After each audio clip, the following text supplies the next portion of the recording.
Commander Shepherds, welcome back to the Mass Effect Lorecast. This is your host, Tom, or Robots, and this is a very early patron episode, so we're excited that you're here. We're excited that all of our patrons are here, and I'm excited that N7 Legend is here. What's up, buddy? How you doing?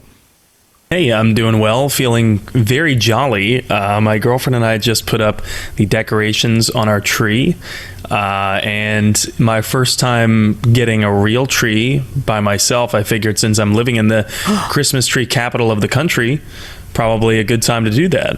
So. There's a reason why it's called the country. That was a terrible joke. That was so bad. I'm so sorry. I'm so sorry, everybody. But anyway, welcome back to the Mass Effect Lorecast. This is the show where we talk about everything Mass Effect. And just a quick reminder, actually, big news, big update. I've changed stuff around with our streaming setup. Our live streams are now on Twitch and YouTube and Twitter and Facebook. This is going out everywhere. I am no longer a Twitch affiliate. I know everyone's like, what? Why would you do that? It's because screw Twitch. Because they don't let you restream everywhere. I want to restream everywhere. I've moved my primary stuff over to YouTube. So if you want to help support the streams, all of that stuff, watch on YouTube. And in order to incentivize that, I'm giving out points on YouTube because I'm giving away my Robots Radio hat, the official hat that I've been wearing for 3 years, and other merchant things. There's a whole reason why I'm doing this. I'm trying to grow my YouTube streams, my YouTube channel, all of that stuff. So as a big end of the year thing, I will be giving away lots of points that you can use to buy tickets to get giveaways and stuff like that. So if you are currently watching on Twitch, go over to the Robots Radio YouTube channel. There's a link in the chat that you can click on to go watch it over there. That is going to be the primary place to tune into all of these podcasts, all of my game streams and those kinds of things. It is so much more fun over on YouTube. I promise there's lots of cool things going on over there. And I'll be giving away even more things than just my hat. So go collect your points over there. There are no points on Twitch, only points on YouTube, and lots of other fun stuff. So just wanted to get that out of the way at the beginning. I love you guys watching, but come over from Twitch to YouTube. It's better over here. No ads, friends. No ads on YouTube. You don't have to sit through the ad. Come on over. All right, so we're going to kick off this episode. What are we talking about today, N7? So our patrons had a pretty heated vote, and it was pretty close. But ultimately, they decided to talk about retrospectively, how do we view Mass Effect? What brought us to Mass Effect in the first place? What did we learn along the way? And how do we view the series now? That's what we're talking about. Very, very cool. Very, very cool. Well, we need to introduce all of our patrons because we've got a full house again this week. Let's just go through the list. Turbo Toboggan, you're back. What's up, buddy? How you doing? Fine. Very cool. Very cool. And Lena's here. Lena, welcome. Hey, y'all. Hey. And Genesis is back. I am here. Genesis and Vervada. Hello, everybody. The two girls in the one ship, the dirty girls, the two girls, one ship. They're here. Dirty girls. Dirty girls. I don't know. Have you played that clip yet? Yes. Of me saying, okay, good. And the second one. Yeah.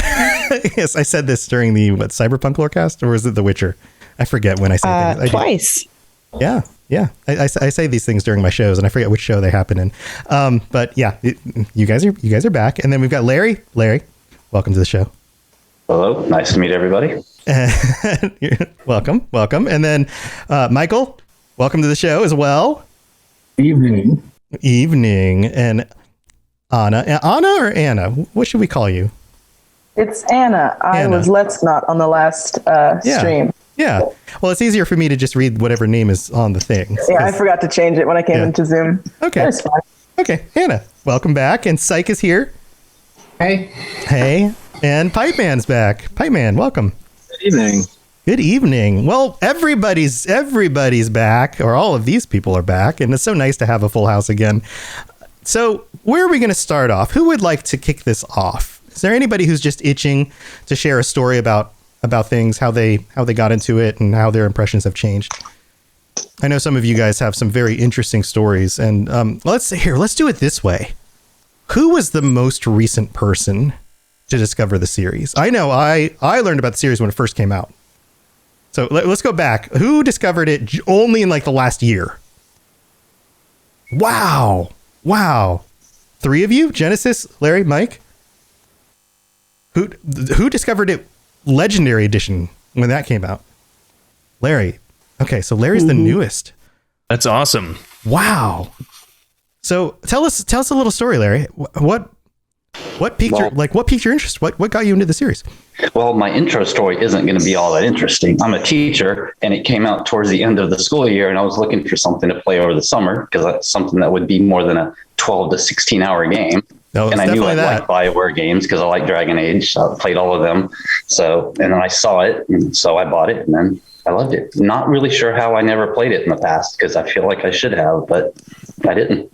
So it was just not on your radar? Were you playing games back in when did somewhere way back in like 2005, 2006, I played a shooter type game and I didn't like it. And I decided I hated all shooter games. So I refused to give them a chance forever. Wow. And then I realized that was really, now in retrospect, that was really stupid.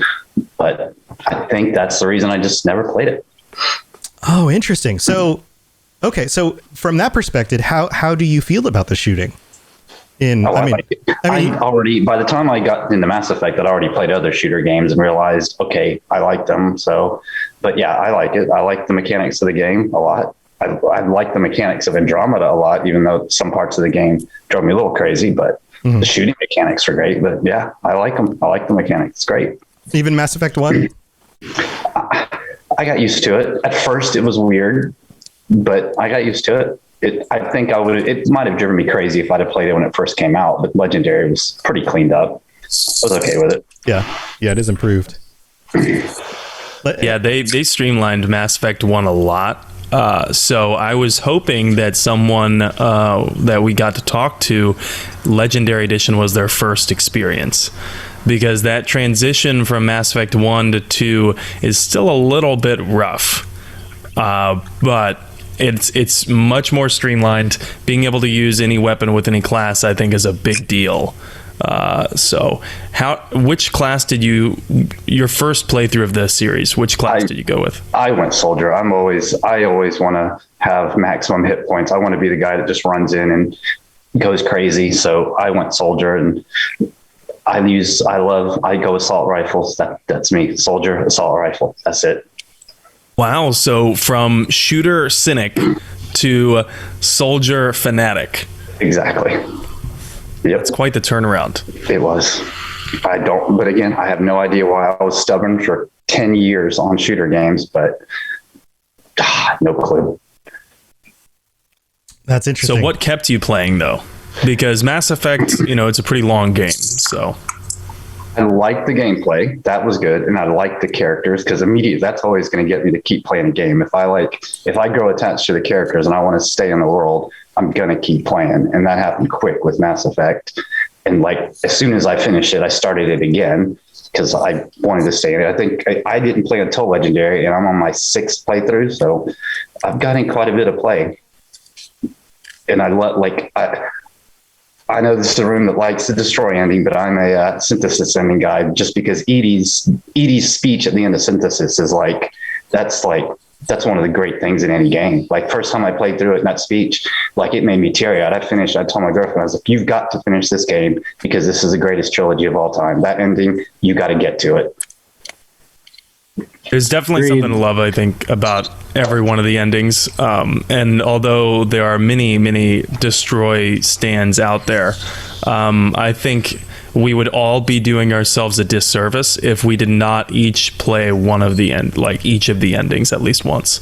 So have you stuck with that ending every single playthrough? Can't do the other endings. I've watched the other endings. I can't do it. I can't kill Edie. I'm sorry. I cannot kill Edie, and I can't control Edie. I made her alive. I got to stay with it. Yeah, sometimes that's just the way it is. Sometimes you just can't bring yourself to do a thing. I know some people can't even do a playthrough where they do the more evil playthrough or the more violent Renegade decision. Yeah, in Mass Effect it would be the Renegade decision most of the time. But it depends on the game.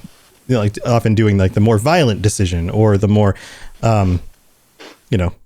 mean thing to do. I mean, when I went through and played the Knights of the Old Republic games as Dark Side, like I felt horrible the whole game because I had to kill people. I was just like, I'm going to do it, but I hate myself for this. I can't do it in Mass Effect. I think stats show something like 20% of people actually play through. It's something like 20 or 15% of people actually will play through like the more evil version of something, whereas like the vast majority will do like the good version of whatever a game is, and generally we'll stick to that. So let's switch over to Mike. Mike, you picked this up relatively recently too. When did you start playing? Yeah, I think I actually, now that I'm thinking of it, started playing basically right after Last and 7 Day when the teaser trailer for the next game came out. I think that was on N7 Day last year. It was around that time. But I feel like I just started seeing it pop up on the internet because, a teaser trailer was dropped and people started talking about it. And I was like, oh yeah, Mass Effect, I've heard of that. I have some idea of what that is. And I was, believe it or not, in November and December of 2019, looking for stuff to do at home. And I just, before I actually got the game, I just started looking on YouTube for just like information about the series. And I started finding a bunch of lore videos specifically like about the races and kind of things like biotics and stuff like that. I've always been a lore junkie in pretty much everything I get into. I've heard lore described as story is the actual events that happen, whereas lore is all of the things that make the world seem real. And the more I looked at the lore, just watching a 5-minute YouTube video, the more compelling like the world seemed, and I just got too curious and had to dive in. And then that was pretty much my entire life for a couple of months. Wow. So you jumped into the original version of Mass Effect 1? Correct. How was that experience? Because have you played that, and then did you get Legendary Edition when that came out and then replay it? Yes, I did. And I am a little unique in that I'm not really a huge gamer at all. I'm not really a huge anything kind of person. I tend to get kind of, like I was saying, I get very involved into certain fandoms randomly just because like I find the universe compelling or whatever. So I've never been like much of a shooter or any kind of gamer at all. And so I know people say that the game feels dated, but to me, I haven't really played video games since I was in high school that much anyway. So a 2007 computer or a 2007 Xbox game ported to PC still felt revolutionary to me. So, the gameplay and everything didn't bother me. And I'm also such a sucker for story and lore that, like, if that's good enough, I basically don't care how clunky a game is. Nice. So did you notice the differences when switching to Legendary Edition? Did that kind of, like, what was your experience? Yes. Did it blow your mind, or were you just like, oh, this is nice? It didn't seem that different playing wise. I haven't actually finished my Mass Effect 1 playthrough on Legendary Edition yet. It's been a busy couple of months for me. But it certainly feels easier and feels a little more fluid. But like I said, I feel like in some ways I don't notice it a ton just because I wasn't bothered by the original version. Yeah. And so everything looks better and plays better, but I thought it was fine to begin with, so I'm not the best person to ask. Right. So you're really pulled in by the characters, the story. It's like the stuff that really grabs you. Like it's right. not the shiny stuff on the surface. It's the meaning and the depth underneath.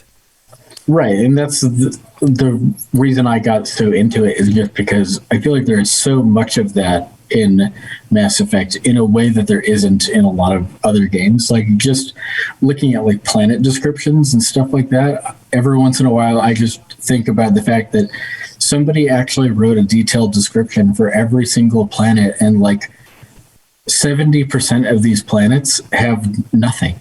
There's no reason to ever look at them, but somebody invented a world and like compelling story behind it. Yeah. And there's just kind of like a depth to everything in the game that I guess I am not used to seeing in other franchises. It feels like that lore, that level of detail. It's like something that you can just like keep zooming in and zooming in and zooming in, and you'll never get to a point where it's blurry. It's just like you keep zooming in when there's always more details to find. Right. I remember discovering Jrr Tolkien as a kid, and my dad loved those books, right? And it was something that was something I found phenomenal about his writing, was the amount of depth he would go into about like the details on the side of the road as they traveled. You know, he would describe like the flowers and the trees and the types of trees and the way the grass grew and the types of stones on the path. Like no other fantasy writer did that. You know, they were too busy with like, oh, they're going down the path and there's some trees and they go into the next town, right? But like he would talk about the minutia that had no other reason to be there other than to paint a depth into the world. Like you're saying, you would zoom in and zoom in and zoom in, and he would get to the very fine bits of detail that would be the very same details that you would notice if you were right there in that moment, right? And that's exactly what you're talking about, is that like if you were Commander Shepard in that moment scanning that planet, that's what you would see. You would see that log with that level of detail, even if there's no reason to go to that freaking planet because there's nothing there anymore. You would still see that log with that level of detail. And the people who created this game created that level of detail, and that is phenomenal. It kind of feels in a way as if they tried to actually create a world that you are actually in rather than a world that a story takes place in. Like I remember I listened to an interview with Patrick Weeks where they talked about like creating Morden, and they were talking about creating Morden. Morden was kind of like originally pitched as kind of like just a straight up bad guy who like thought genocide was great and didn't think anything about the Krogan. And then Patrick Weeks said that they were like, well, that's not like, that's kind of done already. That's very one dimensional. And it was much more interesting to try to write that character as like somebody that you could understand their point of view and understand why they did the things that they did. And so it's kind of like a lot of the characters in the story, and I feel like even the very general stuff about the races and everything, it feels like they are all being treated like actual people rather than characters in a story. Like, and everything about the game kind of has that feeling to it. I think that's probably at least partially due to the fact that this writing staff clearly has some great history buffs on it. They have modeled a large portion of the locations, the events, the people after real people, places, and things from our own world.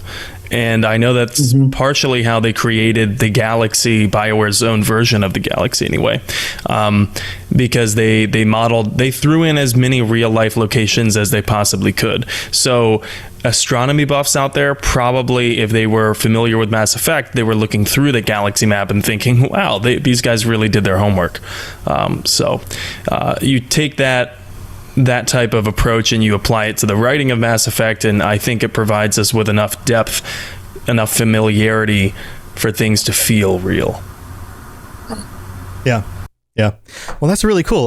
Let's move on to Genesis. I know you also found this relatively recently. When did you discover the series? I am a baby when it comes to the Mass Effect universe because I didn't start playing until May of 2021.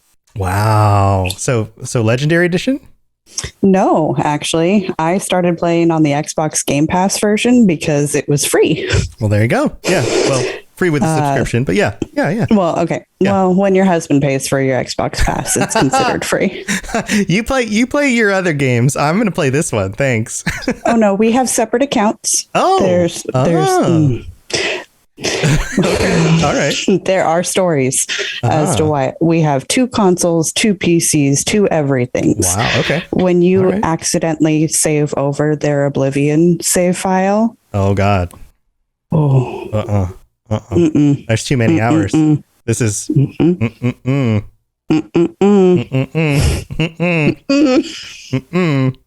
hero of Kvatch no longer existed. That's unfortunate. So, okay, so you started on that edition, and this is back in May. And what was your initial impression? Oh, I actually wrote up a whole little story because I was like, my first impressions were just like, I'm playing a shooter game that I didn't want to play back in the day because I thought it was another Halo game. You know, I watched him play it and I was like, all right, so you're running around shooting stuff. Right. I watched you play Halo and I'm not going to do it again. So I ended up playing The Witcher and he played Mass Effect. Another good choice. Yeah. Commander Shepard's a pretty cool guy. He bangs aliens and he doesn't afraid of anything. Yeah, but he didn't have 2 swords on his back, and I thought that was way better. And he didn't talk like this. Exactly. No onion references either. It's onion. Yeah. So, this year I had played Final Fantasy X, then 10-2, then 12. Classics. Then I played another round of Skyrim, and I was 11. like, huh? He skipped 11. 11 was like a MMO. Yeah, it was online stuff. Yeah, you're not going to do 11. I'm kidding. I'm just pulling your leg. But go ahead. And then I was like, okay, I need another open world RPG that I could stream on Twitch. And so I started researching and I found Dragon Age Origins and Mass Effect. But I went with Mass Effect because I had just come off of a Sword and Shield game and wanted to shoot somebody with a blaster rather than go back. Okay. Yeah. Little did I know what I was getting into. I started playing on the Xbox version and then I was done. I did my 3 playthroughs, my first initial reaction, my secondary FemShep where I was like, now I'm going to get everything perfect. And then I went a 3rd playthrough with the Broshep to figure out what the differences were. And then I was done. And I started playing Dragon Age Origins. And then for our 18-year anniversary, my husband bought me Legendary Edition. And then I got sucked right back in. Oh, boy. It'll pull you in. It'll pull you in like a black hole. Yeah, supermassive black hole. Was that a Muse reference? So, supermassive black hole. Reaper horn. We're all dancing. Yep.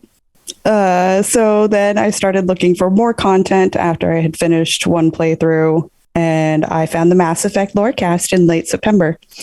Got on the Discord, joined the Patreon, so that way I could be part of the trivia night the next week. I met Vervada, and then 2 weeks later, we stared planning our own podcast. And then you divorced your husband and you got married. wait a minute. No, I mean, that's Tom, that happened in the DM. We're not supposed to talk about that on live stream. I'm sorry. 2 months later, we text almost every day, and I have met so many other amazing people in the community. And this is where my gushy little love note starts. Tom has become an amazing mentor. Sam is a great drinking buddy. Lena is totally Team Jen. And Toasty is now a beastie. Sav makes me laugh with every comment and impression. And Cloudy is my favorite Quarian. And let's not forget the 3rd to the late night tearjerker club. I seriously could go on and on with all the amazing people that I have met. Psych and Apollo, the Cups and Pipe Man. I love you all. Aw. Well, that was fun. It was a fun little retrospective. That's awesome. I'm flattered. Yeah, thank you very much. How nice. So Mass Effect brought me to people, not just another Halo game. That's great. Yeah, and it's fun that you included other games as well. That's it's also fun to talk. I mean, obviously we all like Mass Effect here, but it's also fun to share multiple interests with the community. That's enjoyable as well. Very cool stuff. Well, in the interest of time, we got to keep moving on. So, who is next? Youngest in your fandom of Mass Effect? Who's discovered it in the next, I don't know, last 2 or 3 years? Anybody else, or are most of you guys like old fans? 2 or 3 years, 4 years? Who maybe started with Andromeda? No, everyone's like, nope, not Andromeda. All right, 5 years. 2016, 2015, 2013. Did anyone start with Mass Effect 3? Yeah, Mass Effect 3. Mass Effect 2. 2 was a big one. Lena 2. Turbo Toboggan 2. All right, Lena, let's start with you. You discovered it in 2, but not 1.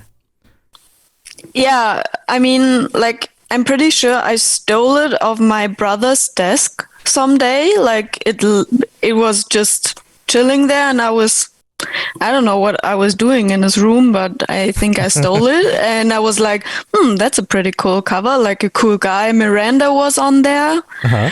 And I think I have it somewhere here, but I don't know where it is. And I think I've played through it and I thought it was just a cool game. And ever since then, I mean, it was 2012 or 2013. Oh my God, that's almost 10 years. Yeah, it's been a while. Ever since then, I've replayed it like every year. And I have this with a lot of stuff that I'm into, that I watch stuff or I play stuff. And every time I play it or I see it, there's a new layer in there. And I love that so much about the trilogy, that like there are so many symbols, metaphors, the story, the characters, and that's what, like, it's a huge part of my life because I get a new thing every time I play it. Mm-hmm. Yeah, I find that with some of the best fiction, whether it's books or movies or games, they tend to only get better with time, with rewatching, with replaying. They're like an onion. There's these layers, right? And you can peel them back and you go, I didn't realize this. There's like this depth to it. And that's not something that you can claim for most things. It's almost like food, not like just an onion, but like well-prepared food has complexity and flavor. You know, like a McDonald's burger tastes like a freaking McDonald's burger. A Diet Coke tastes like a Diet Coke. There's no complexity in the flavor, right? It is always going to taste like a Diet Coke, and it's always just going to, that's the one flavor you get out of it. There's no complexity in the flavor. But a really well-prepared meal has like nuance and complexity. And the same with a game that is really well done. And I think that's a really solid point, is that you can keep going back and you can find more every time.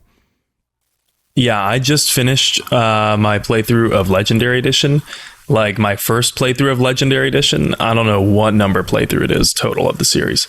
But I just finished it, and I discovered, like, time after time, I found new stuff that I had never seen before. And a few of those things were due to the fact that my most recent playthrough, I was completely celibate in Mass Effect 3. I mean, like, there was a kiss scene with Jack at the beginning, but there was no ultimate romance, so to speak. So my shepherd woke up alone on the way to the final mission, and it was the most depressing thing in the world. But nevertheless, I can't think of another game that I'm still playing 14 years, after the fact, after the first one, 9 years after the third one, right? And I'm still, not only am I still playing it, not only am I on my 6th, 7th, 8th, I don't know what number playthrough, but I'm also finding new things. I mean, I thought Inception was a deep movie, and I've seen it like 5 times now, and I noticed something new about it every time. But that movie is like 2.5, 3 hours long. Each one of these games takes like 40 to 60 hours for one playthrough if you're doing it complete. So, I'm still finding new stuff hundreds, thousands of hours later. Yeah, absolutely. Anything else you want to add, Lena? I mean, maybe like last words, it just gives me so much comfort because like I know what's going to happen, but there are new layers and I don't know, it always feels like coming home, which is why I play it maybe like once a year. Mm-hmm. Mm-hmm. Yeah, I think a lot of people have that game or that novel or that movie. And then sometimes they watch it during a certain time of year, you know, that kind of thing. Yep. Yeah. Turbo Toboggan. You started with 2 also. I think it's 2. Whichever one was the multiple discs. What platform were you on? I think it was PlayStation 2, I want to say. I think I played on Xbox. No, I played on PC, so I don't remember if it was disc or because it wasn't digital. me playing it, but I picked it up. Because I got into it on Mass Effect 2 because my brother was playing it, and I was down at his because my dad and my mom separated. But I was at my stepbrother's house, and he was on his PlayStation. He was playing it, and I just saw him making all these it was like because I didn't really like RPGs, right, and stuff. And I just saw him making his own character and making these choices. And I love sci-fi. So when I saw that, I'm like, this is so amazing. He let me play a little bit. And that just got me started. So I went back and played 1, played through 2. And it's what made me actually like start playing video games and stuff. Because I went and got 1 and just started playing. Oh, that's cool. So you were like, okay, sci-fi. You can create a character. You can decide. You can make all these decisions. You get to make your own characters because I playing it video back then when I was like I didn't like playing video games because I don't get to be my own character. I got to be who they pick. Yeah, and it's just set in stone that it's just gonna be the same as everyone else's game. And then I saw Mass Effect and I'm like, I can make my own character. This could be technically me if I was in that world and I was actually a badass. Right. So, make your own choices and kid. things. Yeah. So I know the character creation was like a really big lure for probably all of us. But let's be honest here, Turbo Toboggan. Were you aware that you could bang aliens in this game before you started? No. Was that a plus? Yeah, did you like it? It is a plus once I figured that out because I was at that age. I'm like, oh my God, I can have a girlfriend. But when I first played, I just thought, I can be my own badass in space. I'm like, I can be Han Solo in space. I was a little kid. I was like, yes. And then I found out when I bought I'm like, wait, I can be a girl. I can be a hot girl, or I can bang these sexy guys with psychic powers. Like, yeah, awesome. Yes, bring on the Raptor chicken boyfriend. Well, no, it was Caden because I didn't get to choose the boyfriend in 2, but when I got to, as soon as I got to 2, I'm like, yes, Garrus. Yeah, romance options were severely limited in 1, and then I think after hearing a raucous uproar from the fans, BioWare was like, "Screw it, we'll expand them." And that's how we got Thane, the sexy amphibian. That's who I ended up with first. Yeah. That's awesome, dude. So, how old were you? I want to say maybe 7. Wow. I was young. Like I was maybe 8. Like I was young. Yeah. Wow. Okay. So, man. So, did you play through them again regularly, or did you when was the next time you played through them? I try to make it every year around N7 day. I like to go back and play them all again. I never really got to play Mass Effect 1 a lot until they came out with on the that 3-pack on PlayStation. I didn't really get to play it. Otherwise, I had to go get a friend's Xbox and play it on theirs. Because I got the copy of Mass Effect 1 I had was for Xbox 360. But ever since that 3-pack came out, I made sure to play at least once every year. Wow. So, how did your impression of things evolve as you got older? I realized that as I got older, I realized I played that the first time I played through, I did when I was younger, but when I got teenage, I realized I'm playing this because I like the dating afterwards. That I realized that became a more important part, because I was a nerdy kid with no girlfriend at the time, and then eventually it became I just loved being able to role play. Because I can either be a complete another dick or be the hope of hope of the universe, or I could be me. But it was sometimes whenever I was like having bored or didn't have to do it, like it helped me not go out of my mind. Yeah. So you could always pull Mass Effect on and it'd get my attention. It'd make me happy because I could that and stuff. Did you start to pick up on like more of the complex stuff, the storyline stuff, the political side of things? That didn't happen until probably Mass Effect 3. When it first came out, I don't know when that was. I don't remember how old I was when that happened. But when Mass Effect 3 came out and stuff, I started going back and playing through it. I started realizing what was happening in 2 and then 3 and stuff. Yeah, I gotcha. But that didn't happen until probably Mass Effect 3 came out with all its DLC and stuff. So whenever that happened, I don't know what year that was. What was that? Mass Effect 3 came out in March of 2012. Oh, yeah. Yeah. It's around that time. Okay. Man, that's cool. That's cool. All right. Anything else you want to add about that? I actually like Mass Effect Andromeda. I loved it. Oh, interesting. Interesting. What made that so enjoyable for you? I like the new start. Like it was a whole new character, so it's like I don't know anything. You know some of the background because it's still set in the Mass Effect universe, but it took Mass Effect 3 and just technically threw it out the window. It's like Mass Effect 3 hadn't even happened yet, so it's like doesn't matter what choice you made in 3. This is technically a whole new universe with whole new characters. It's like it was kind of a soft reset to me. So I was in the mood for that because I played Mass Effect every single year, and by the time Mass Effect Andromeda came out, it was sad to say kind of getting repetitive. I know I hadn't seen everything yet, but I had the certain way I like to play it. Oh, sure. And I'd seen everything in that. Yeah. And so that makes sense. I mean, you play something over and over again. It's time for something new. Yeah. Yeah, but I don't know what Mass Effect Legendary Edition did that made it seem new again. I know it's technically practically the same story wise, but it just hit it. So it's like I can play it again. And I've actually played it probably at least 2 times for each character. I'm about to do probably my 6th playthrough, and then I'm about to hit Mass Effect 3 and stuff because I had 3 characters on Mass Effect 1, so that's 2 and then Mass Effect. Well, maybe not. 12th, I have 6 playthroughs right now for Mass Effect 1, and I'm on my 6th one for Mass Effect 2, and then I'm heading to 3. Wow. That's and I'm awesome. still not bored with it, even though I've done it that many times. So I'm just playing it with 2 different characters, and I'm playing it different ways. Like a good shepherd, then I'm playing female shepherd, then I'm playing a dick shepherd.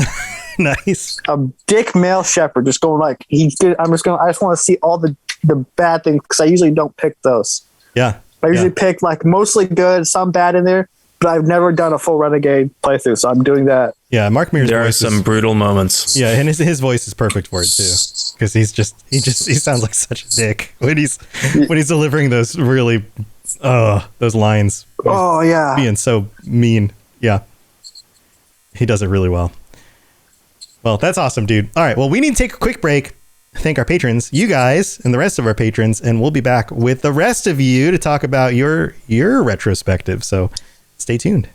Message coming in. Patching it through. I am sovereign, and this station is mine. I like the sound of that. All right, here we are in the middle of the show to thank our patrons, all of you guys, and all of our other patrons, all 46 of you now.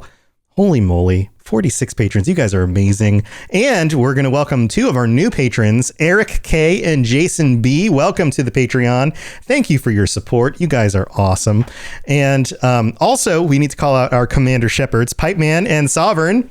Thank you. There's Pipeman right there. And Sovereign, who I guess couldn't make it with this week, but thank you, Sovereign. And if we've done anything to help you get through your work days, your workouts, your drives to work, or you're fixing your pipes because they burst because of the cold weather, because that's a real problem, or in Florida because somebody drove over your sprinklers because it doesn't snow here and you still have to water your lawn. And then you call your HOA and you say, hey, these sprinklers on the other side of the sidewalk, I think this is your problem. And while you do that, you listen to podcasts. Then you should go to patreon.com/Mass Effect Lorecast and check all the different tiers. And maybe you'll want to just sign up for one of them and get no ads, or maybe join us on a future episode of the show, or get t-shirts. Have you guys been getting t-shirts yet? Have you seen some nods? Oh my gosh. I believe Psych is wearing his. Oh, Psych is on. Look at this. Look at this, Pipe Man. You got yours underneath your button down shirt? You were kind of doing this thing. I don't want it to get too suggestive, but I am wearing it. What? Oh, Turbo's hurting. Oh, man. I'm so jealous. You guys get all the cool stuff. This is awesome. So this is super fun. So thank you to all of you guys. You guys are the best. And you have anything else you want to say, N7, while everybody's here? Well, yeah, like I say, like every week, every month, I really severely appreciate all of the support that we get. And it's still immensely humbling to me because, you know, Tom, we started this like 9 months ago. And, you know, no pun intended, because of the support that this amazing community has shown us, we have seen a meteoric rise in popularity. Like not many podcasts become as prominent, I guess, but it's because of the support, because of the word of mouth, because of the, you know, like the ratings and the, you know, just being there when it counts. I think that this community has shown us, and how fitting, right? Because the entire point of the Mass Effect trilogy is teamwork, you know, stand strong, stand together. So yeah, I find that equally as cheesy and as powerful. And I love our community. And yeah, that's pretty much my thoughts on the matter. Yeah, thank you to all of you guys. Really, genuinely, you guys are awesome. Thank you for being part of this community, for supporting the show. We really do appreciate it. You are what helps us to do this all the time, to make it a side thing for N7, to make it part of my full-time career as a podcaster and somebody running a podcast network. Genuinely, we really do appreciate it. And also, we do have a new review. This one comes from Omen Gaming in the US, who writes, fantastic 5 stars. I am a longtime Mass Effect fan. I found you guys a couple of days ago, and I binged the entire series to get up to date. I love the two-sided conversations from you guys because I feel like I am both of you together. Whenever I read through the lore and the codex entries, I would always tie the knowledge back to real-world history. It amazes me that BioWare was able to get so in-depth with these races that sometimes you forget this is science fiction. I'm going to start working through the books, and I am on my 5th playthrough of Legendary Edition. Wow, 5 playthroughs already. This time I will be a female shepherd because in a previous episode, Sam convinced me that her dialogue was awesome and different. I am glad I found others who enjoy this game and lore as much as I do. Sorry for this being so long. Thank you guys. Keep being awesome. P.S. An episode on Forgotten Races should be a good topic, or maybe one on the Yogg. Well, the Yogg were part of a co-episode we did, but Forgotten Races. Also a metal band. Also part of a metal band. But thank you so much, Omen Gaming, for the 5-star review. We really do appreciate that. And this is a quick reminder. There's been an update to Spotify, which allows you guys to do 5-star reviews there as well. So double check either on your mobile app or on the PC app. I can see it on my mobile app now. They're slowly rolling this out. So if you are somebody who listens on Spotify, or somebody who's kind enough to just look up the show on Spotify, if you scroll to the top where you can see the name of the show, then you look down below where it lists the info for the show to where it shows like categories. On the left side, there is a section where you can rate the show with stars. So if you want to give us a 5-star rating on there, that would be super, super helpful. So you can do that there as well. And if you do leave a review on Apple Podcasts with some words, we'll read it out. 5-star review with words, we'll read it out on a future episode. So thank you again to everybody and to all of our patrons. We got to go talk to the rest of our patrons though. So here we go. Spit it out, or are you trying to build suspense? You're so dense, sir. Obviously, I do not know as much about human relationships as I thought. All right, so here we are. So, okay, we've caught up. I think everyone else who's left started with Mass Effect 1 when this came out, this is 2007. We're going back in time 14 years. 14 years in the past. Who would like to start? Who picked it up like right on release? Who was there day one? Anybody? Nobody was there day one. Who picked it up like after, like years later? Who has an interest? Let's just go with this. Who has an interesting story? Who has something like, oh, this is crazy story? Anna, what's your interesting story about picking up Mass Effect 1? Okay, so technically I did pick it up in 2014, but I don't know if you saw me raise my hand. Oh, I didn't catch it. There's too many people on the screen. Okay, so 2014. Okay, let's go with that. Okay, 2014. I had my brother owned our PlayStation 3 for like the entirety of as long as I can remember. And it wasn't until he got the PlayStation 4 for Christmas, then I got the PlayStation 3 handed down to me, and I didn't play anything.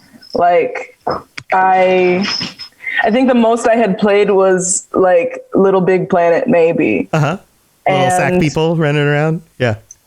And so it was like, I don't know. I was just like scrolling through, and I found not Mass Effect. I found Infamous, PlayStation game. You know, like the lightning powers. Yeah. And it was the first time I'd ever seen like a morality system in a video game. And so I played through it. I played through 1 and 2, fell in love with it. It was great. I played it a couple of times. But then like after my original couple playthroughs, I didn't have anything else. I just had a PlayStation with 2 games on it. So I was like, I was big into Watch Mojo at the time, that YouTube channel, just does top 10 lists. And I was looking through like story games or stuff with morality systems and games or whatever. Right. And Mass Effect was always number 1 every single time. For even on like the best video games ever, it was Mass Effect, Mass Effect, Mass Effect. I was like, yeah, I like space. Oh, pick this up. All right, space is cool. Got it. So I sold every single game that my brother owned for the PlayStation 3 because I didn't have a job. I was either a freshman or a sophomore in high school. I didn't have a job. I had no access to money. So all I could do was just sell our games at GameStop and get like 45 cents. Right. Here you go, GameStop. Here's like, I can imagine you bringing like a stack of games in. They're like, all right, we'll give you like $20. I was going through like our old PlayStation 1 games. It was like anything I could get. But I had like just enough to pick up the trilogy pack. Yeah. Because 1 did not exist on the PlayStation 3 without it. And so I played through it, didn't pay attention to it at all. I can't like remember anything specific from my original playthrough other than like I romanced Caden, Thane, and then Caden again. And I realized at the end of it, I was like, I didn't pay attention to this at all. Let me run it back. Let me try it again. You just basically played it as like a dating sim? Yeah. It was like a space dating sim.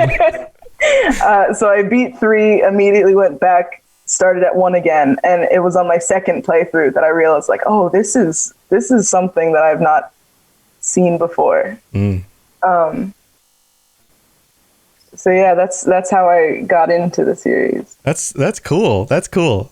That's nice. So, man, I would love to have like go back in time and see like a picture of like all the games you sold. Like what was in that stack? It was like every single NBA or NFL game that came out from PlayStation 1 to the 3. Got like maybe $1 for all of them. Yeah. I don't know. That was like kids' first introduction to like pawn shops, basically. Yeah, right. It was basically that. Like you bring in all of like they're in video game form, but you bring in like all of your life savings, and they're like, we can give best you I can do is $2. Yeah. Which is why I didn't really understand when people were all bent out of shape when GameStop was failing. I was like, don't you guys remember when they fucked us? But you know, right? Yeah. Yeah. Oh, that's awesome. That's so cool. So, okay. So when did you like that second playthrough? You like fell in love with the game? Is that like when it really like, I don't know, sunk its teeth in like space vampire teeth into you? Like, yeah, it was like, I don't know. Whenever I play something, or like reading books, I was talking to Genesis about this earlier today. But like whenever I ingest new media, the first is just like figure out what's going on in the world, try to pay attention, not really latch on to anything. But then when I go back to it, it's like I know what's going on, and so I know what to look out for. And so that's when like I really start to get into something. And then it was just like all of the information, all the lore and stuff. I don't know why I'm just like a sponge for when it comes to stuff like that. I could talk for hours to people who've never even heard about it, just like explaining this, and this.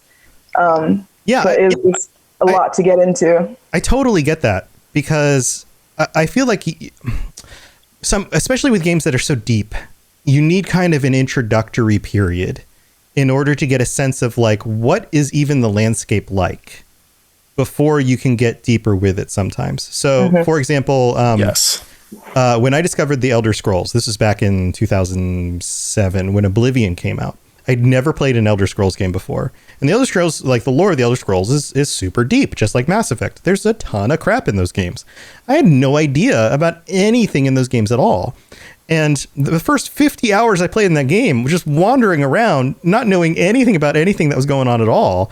And it took me that character just like fumbling around in the world to finally like get to a point where I was like, okay, I think I get it.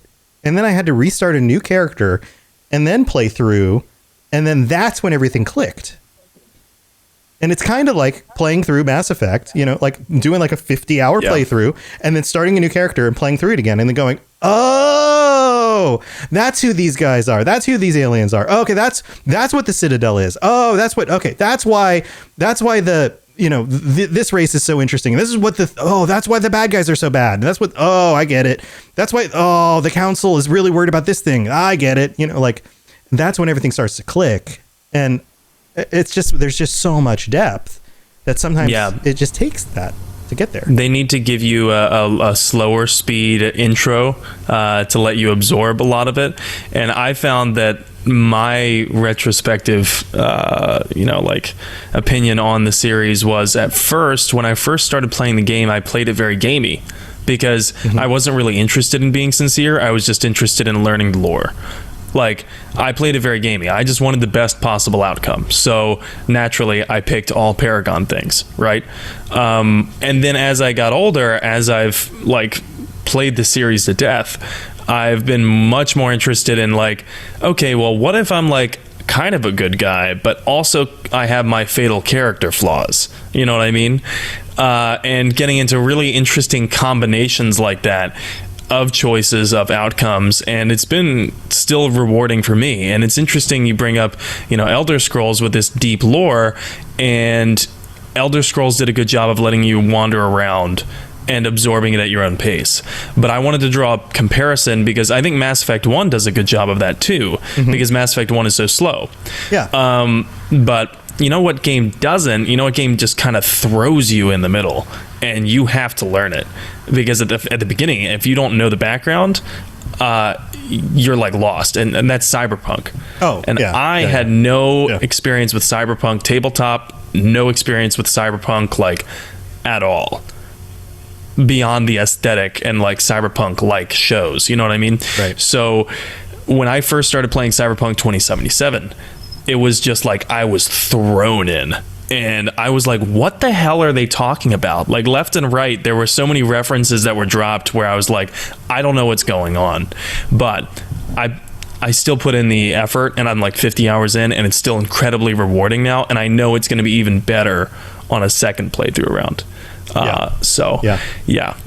if you listen to Cyberpunk Lorecast and we explain all the different factions and the world, and how, you know, I'm actually going through the episodes right now. That helps you too. But and it's also, to your point, I think that's part of why I enjoyed Mass Effect 2 more than Mass Effect 1, is because Mass Effect 1, it took me that playthrough of 1 to kind of get introduced to the world, and then by 2 was when everything started to click more. Right? Like, okay, this is the Citadel. These are the different groups. This is why everything's going on. So yeah, I think that's a really cool perspective, because it does take that time to kind of get into it. Yeah. But I think the thing that gave it the most staying power for me, that made it like such a constant in my life, and it's like purely due to character creator. It's the fact that my shepherd, every single of my shepherds, is a Black woman, and you don't get to see, like, just in media in general. Stop it! Sorry, my cat is messing with my light.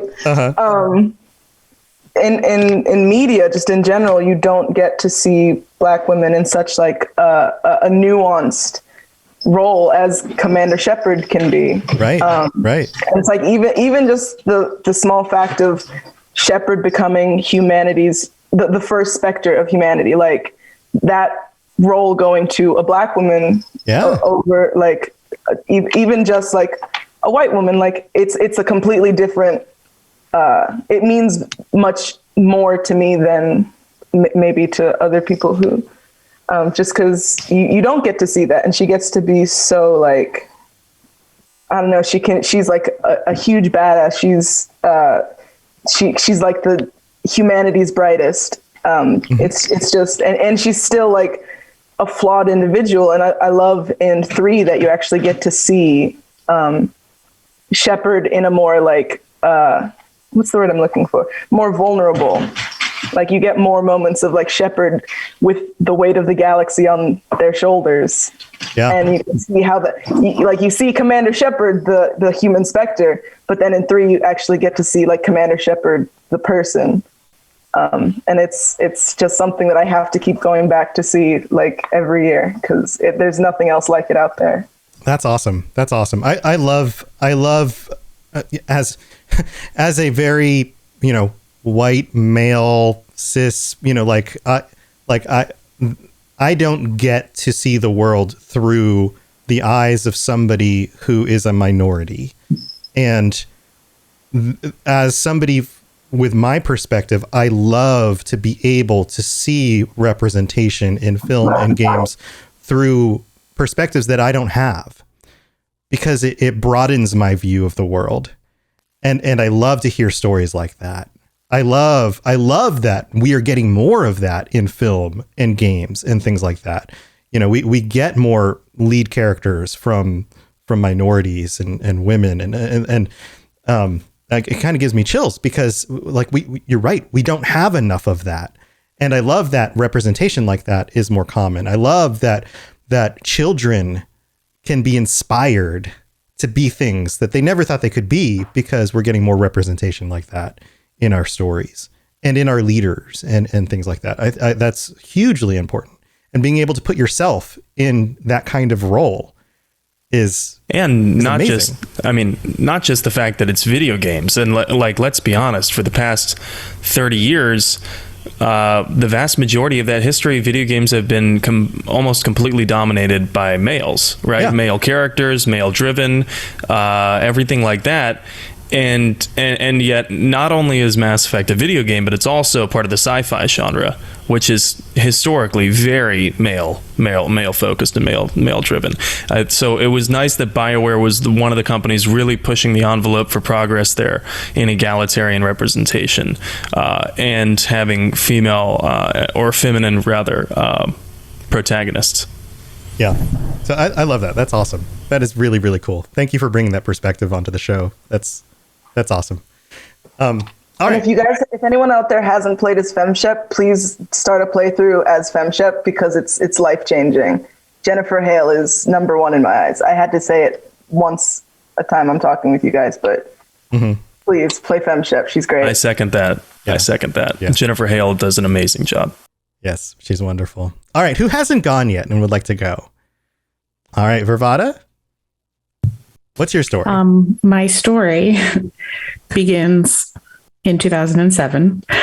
I was, how old was I? 14 or 15. And I picked up Mass Effect because I've always been a gamer my whole life. My dad is the reason that I love playing video games. And I remember playing, one of the first games I ever played was Warcraft 2 on PC, like an ancient PC. And just, I remember one of the reasons I was drawn to Mass Effect is for the exact same reason that Anna was talking about, was because I found out you could play as a woman. And I was like, yes. Previous to that game, I think the only one I had played where I could choose to be a woman was Harvest Moon. I could be a woman farmer. Yeah. That's the only one I can think of. And so when I first picked it up, Mass Effect 1, I was much more, and I still am much more into high fantasy. So Mass Effect at that time didn't drag me in. Then I played Dragon Age Origins when it came out in 2009. And I graduated high school that same year. And I started working at Target. And I met one of my best friends still to this day over our mutual love of Dragon Age. And she was like, have you played Mass Effect? And I was like, yeah, I didn't really finish it though. And not long after that, Mass Effect 2 came out. And she's like, you have to play it again. This second game just came out. And that's when I really got into it. And I got into it so much because exactly what Mike was talking about way earlier in the episode. I am all about story. I will overlook game mechanic flaws. I will overlook graphics issues if the story's there. And BioWare knows how to write a story for sure. So I immediately fell in love. I played as what I would think the best version of myself would be. And I, especially back then at that time, was such a doormat, very timid, very shy. And my Commander Shepard was not that at all. And I would have loved to be her, you know? So I joined the Navy because of Commander Shepard, partly. I mean, my cousin was in the Navy and there were other reasons, but part of it was because I was like, I want to be just like her. I want to be tough. I want to be capable. I want to be compassionate, and I want to be strong. And I love that BioWare made it so that FemShep is the same as BroShep. They're both just as evil, or just as Paragon, or just as bitchy, or just as whatever. They're the same. It's amazing that they did that, especially back then. That was unheard of.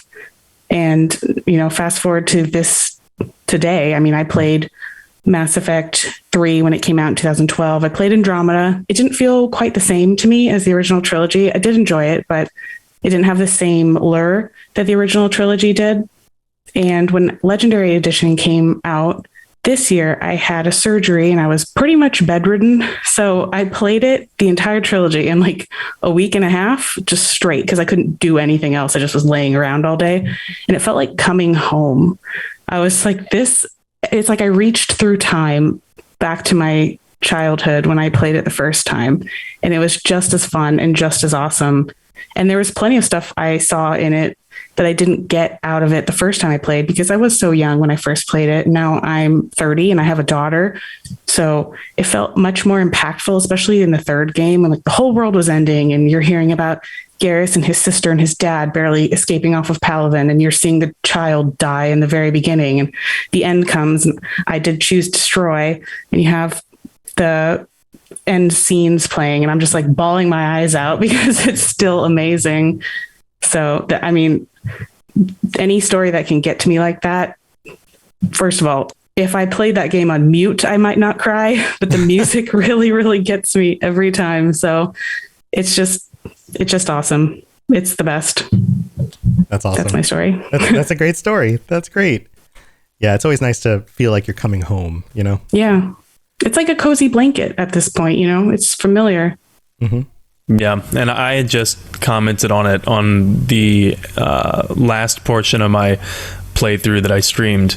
But I think that part of the reason why so many of us find it so easy to go right from Mass Effect 3 right back into Mass Effect 1 for another playthrough is because Mass Effect 3 has that sense of dire urgency that you said, and yet Mass Effect 1 is this whimsical, like, the world is your oyster, except it's the galaxy is your oyster.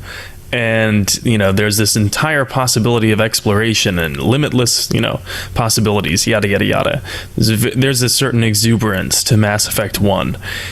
And you, like, you know, by the time you get to Mass Effect 3, it's like Shepard has aged too, even though the amount of years between those in the series wasn't that much at all.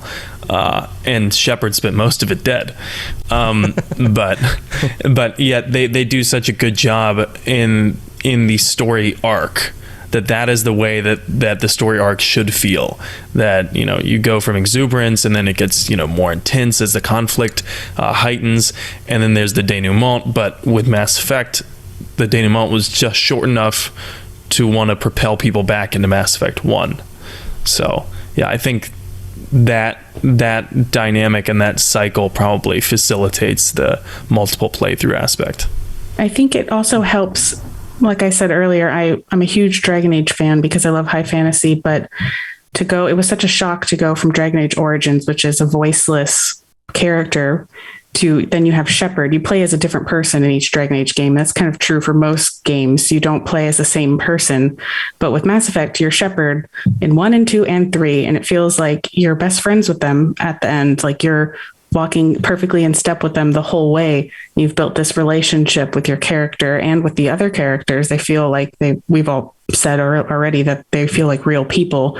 So it's kind of like, for me, Harry Potter is the same way, because I was that perfect age where it came out and I was growing up with them, and you had 7 books to get to know them.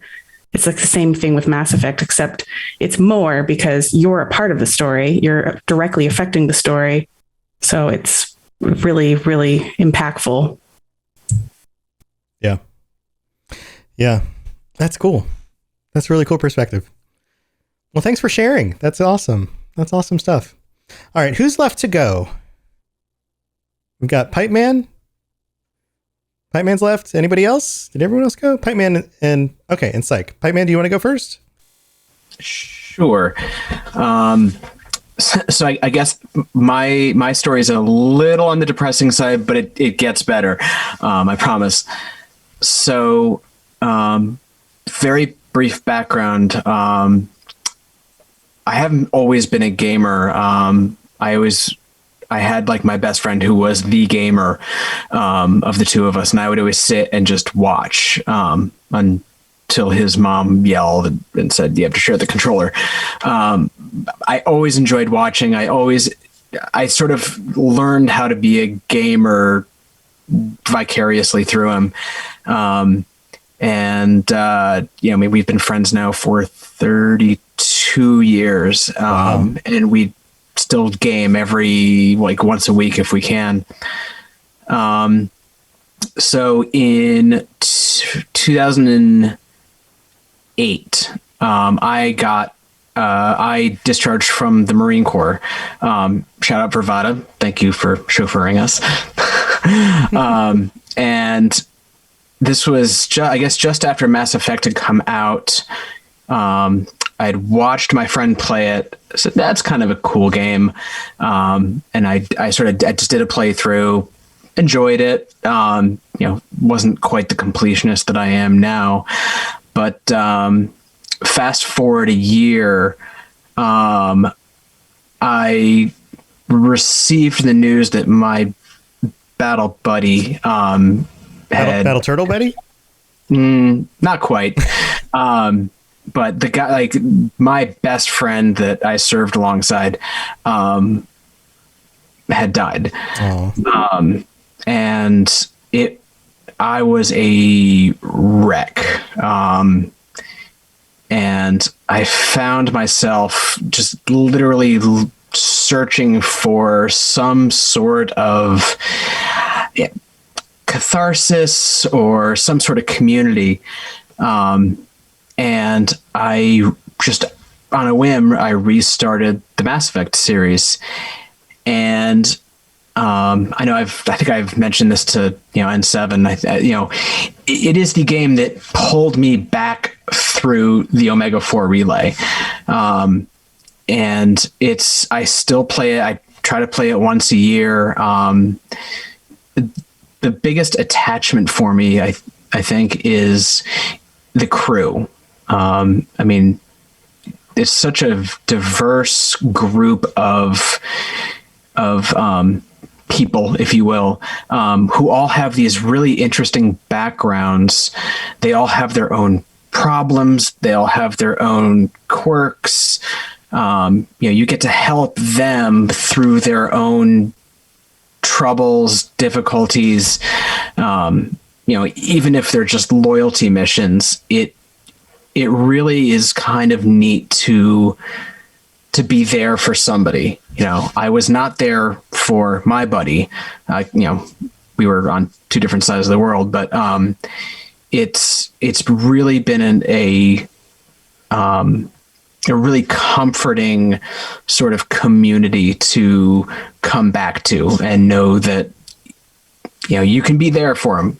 And it's kind of interesting the way that, you know, your squad mates can die if you don't take care of them. So I've sort of found that in every playthrough, I will go so far out of my way to try to keep everybody alive and happy.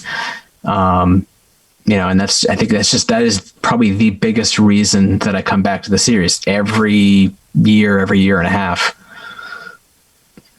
Wow. So, wow. Yeah. So it's a very personal thing for you. Yeah, it is. And I've actually, I think Genesis, you said you had done some writing, of some sort, like your kind of like reaction to it. I'm actually in the process of writing an article on using video games to help combat vets with PTSD. Oh, that's cool. It's really, really interesting sort of rabbit hole where, you know, it's not just first person shooters. It's all sorts of games. It's because it's structure, it's community, it's purpose. So if I ever get off my butt and finish that, I'll post it. I don't know what I'm doing with it, but it's just been sort of a neat way to kind of get my ideas out. That's awesome. That's awesome.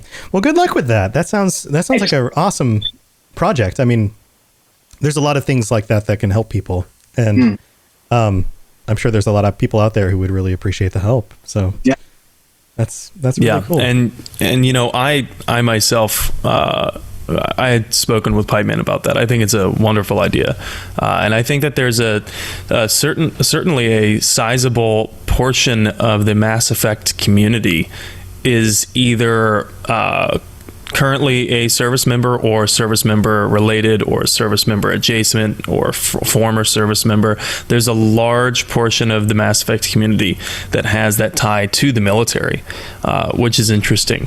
So I think that article would be greeted with open arms. Yeah. Thanks. And I did promise that the story would get better.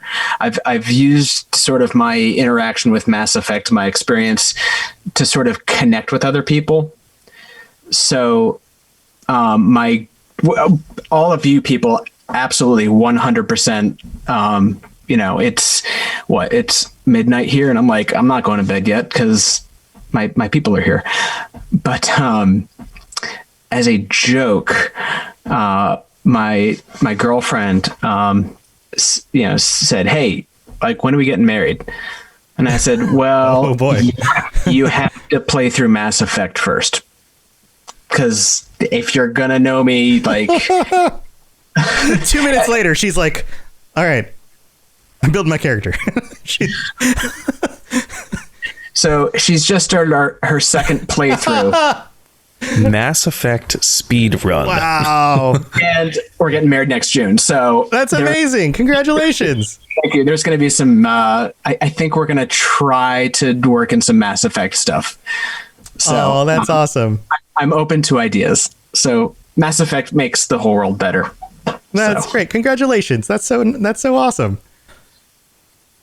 And we're all going to be invited. Is that what you're saying? We all get to go to the wedding. That's so nice of you to invite us all. I don't see why not. Maybe I'm just kidding. You don't have to invite us all. But you have to come on the East Coast though. So hey, I'm on the East Coast.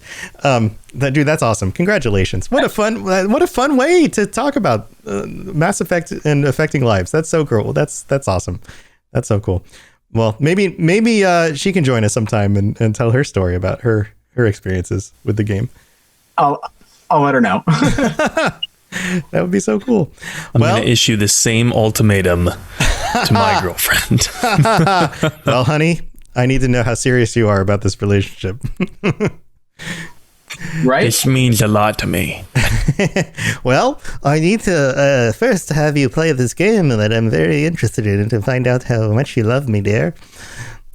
She's currently stuck on the Citadel and hasn't left yet because it's like in Mass Effect 1 it's like hard to find out where your ship is and how to leave. Yeah, it takes and I like brought it up to her. I was like, so when are you gonna start playing again? She's like, I don't know. That part's pretty slow. That's where it bogs down in the first game. I told her, I was like, I promise you that is the slowest part of the game. Yeah absolutely.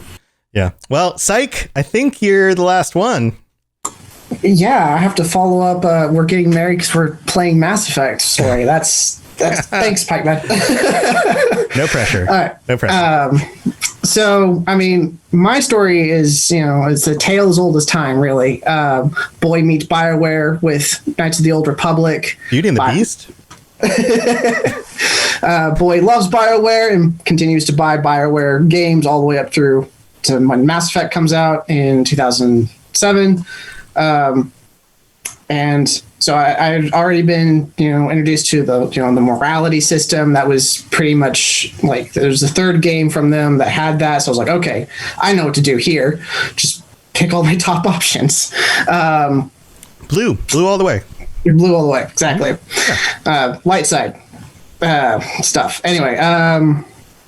And then from that, to me, it was a nice game. I enjoyed it. It had a nice bunch of lore stuff. But I devoured games like, people read novels. So done with it. And then the second one comes out a couple years later. That's when I started like, okay, my choices now have an effect on stuff. So now let me see what happens. Because up until then, you just have one. And like, okay, yeah, I can see a different ending.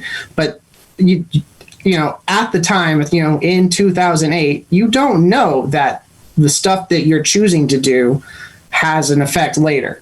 You're just getting to an end of the game. So that's when it really kicks into like, okay, I now have trajectory. Then, so you do that a couple times. Anyway, we go through 3, and then my first fiance leaves me. Oh, no.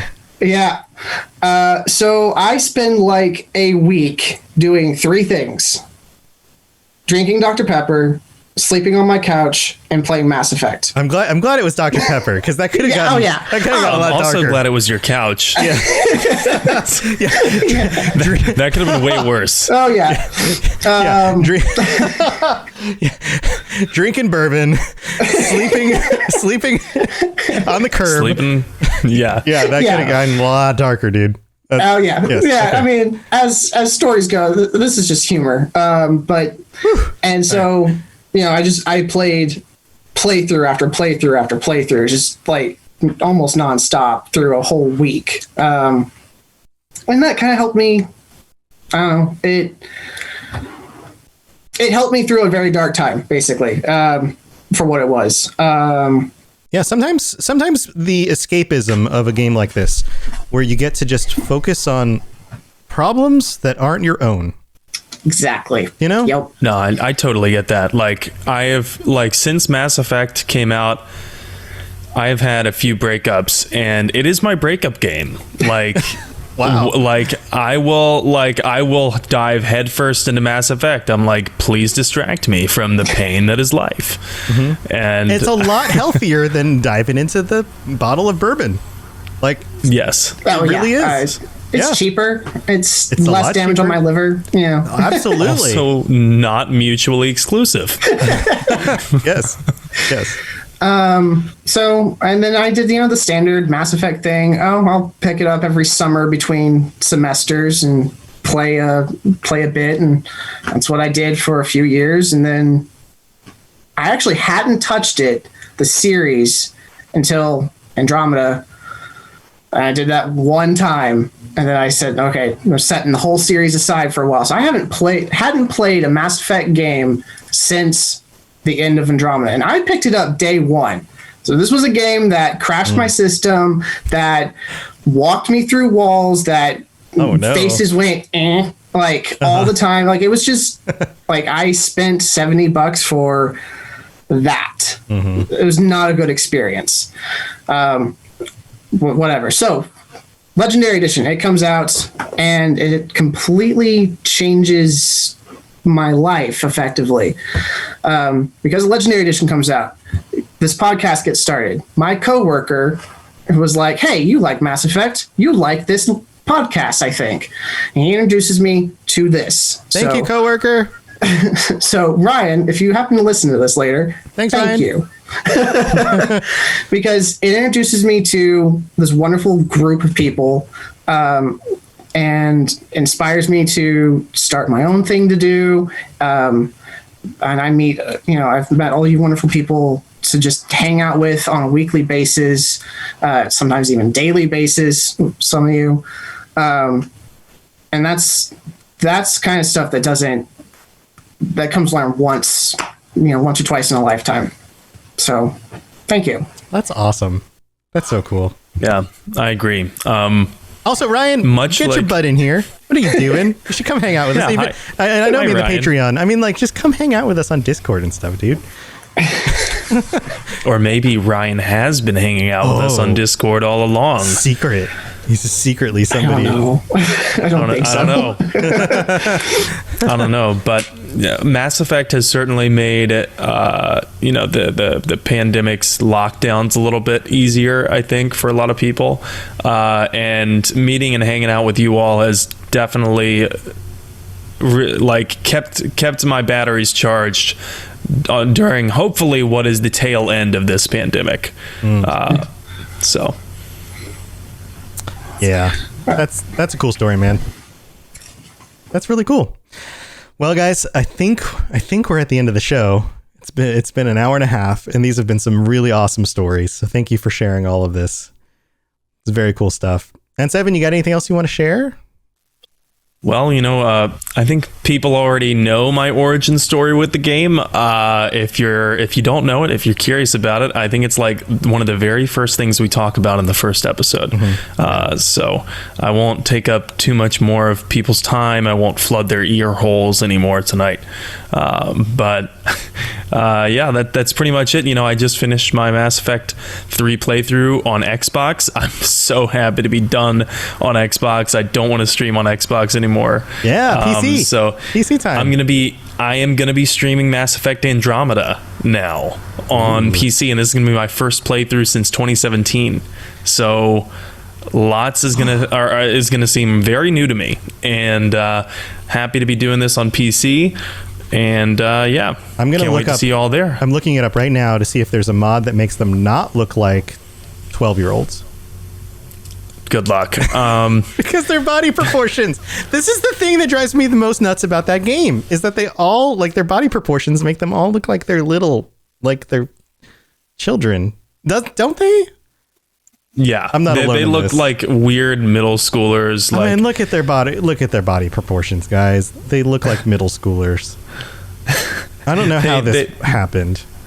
They look a little odd, but I mean, look at Commander Shepard. I'm not going to mod the game immediately. I mean, okay, here, look. Let me show you a picture. If there was a mod that I could have the model for Shepard as my rider, yes, I would do that. Oh my gosh, yes. Okay, here. I'm going to post it. I'm going to put this up on the screen, and you guys tell me what you think. This is going to be the last thing we do, and then I'll let you go. I know it's getting late. All right, here we go. I'm posting it up right now. Downloaded a picture. This is a picture. Here it is. Now look at the humans. Tell me their proportions are not the same as middle schoolers. Why is Sarah Ryder's face the most consistently creepy thing that I've ever seen? She haunts my dreams. What is it with her eyes? They always look like she's just crushed 4 Xanax and just railed some lines like, this person's not okay. They need help. I'm gonna keep zooming in.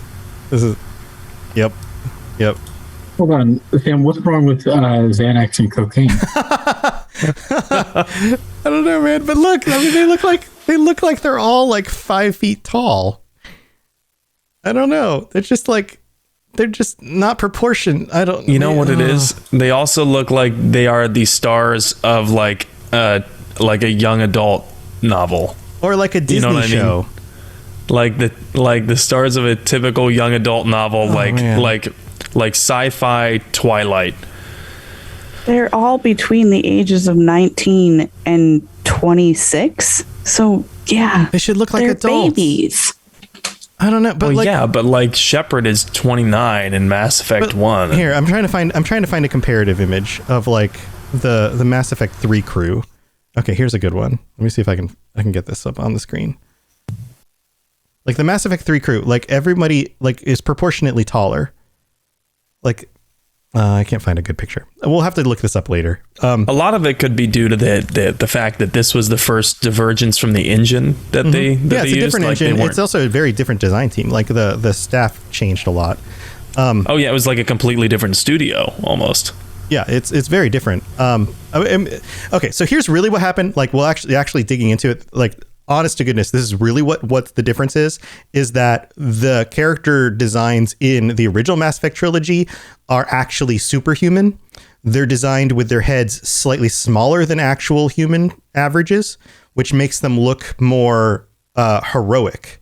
Yeah, it makes them look bigger and taller with smaller heads and larger bodies, which makes them look like superheroes. The characters in Andromeda are designed like real people, which makes them look mundane, but to our trained eyes, most video game characters are designed like superhumans. So when you see characters in a video game designed like real people, they don't look like real people because we expect to be seeing superhumans.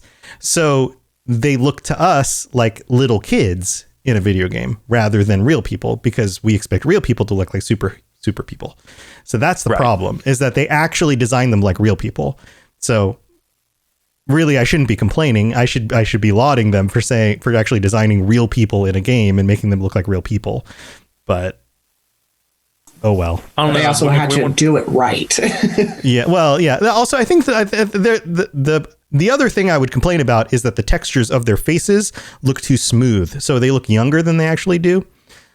So for like, somebody who's actually 26 years old should look a little bit older in their skin textures, but they're smoother than they are. So they kind of do, from the texture standpoint, look like they're 12 years old.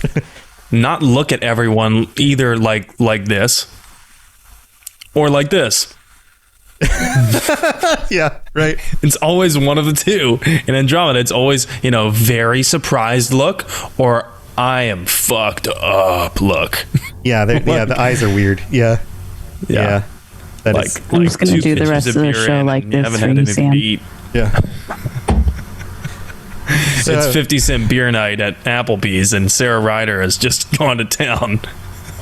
So I'm gonna send us all off on the show. So thanks everybody for joining the Mass Effect Lorecast.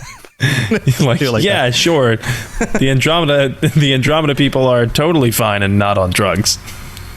Yeah. They don't really blink right either. There's something weird about. I wouldn't be surprised if their blinking was like asynchronous. Yeah, there's something weird about the eyes. Anyway, guys, thank you so much for joining us. I know there's a bunch of you guys. Does anybody have anything cool they want to shout out? Anything cool you guys are doing? I know we've got the girls, 2 Girls, 1 Ship. So Jen, Bravada, 2 Girls, 1 Ship. Check it out. It's a Robots Radio Rocket Club show. Go listen. They talk about Mass Effect relationships and other video game relationships. So we got that going on. Anyone else have anything cool they want to shout out? Anything else going on? Psych? Mass Effect Blue Shift tabletop RPG podcast. New episode out January 15th. Sweet. Yeah, go look that up. That's available, everywhere? Apple, Spotify? Stitcher and Spotify right now. Stitcher and Spotify. There you go. Larry, you had something? Because the 2 girls went on a Buffy tangent, I have a Buffy shirt on. Awesome! I love Buffy. That's great. Very cool. Oh, is that Spike? Jen has a Spike doll. Looks like a puppet or something. Oh no. Is this Angel? Angel. Then Angel went to. Awesome. Very cool. Anybody else have anything else they want to shout out? Well, hey there, friends. What was that? Hank Hill, Assistant Manager, Strickland Propane. I'd just like to encourage y'all to head on down sorry, excuse me a minute. Damn it, Bobby, pipe down, would you? I'm on the internet. Sorry about that.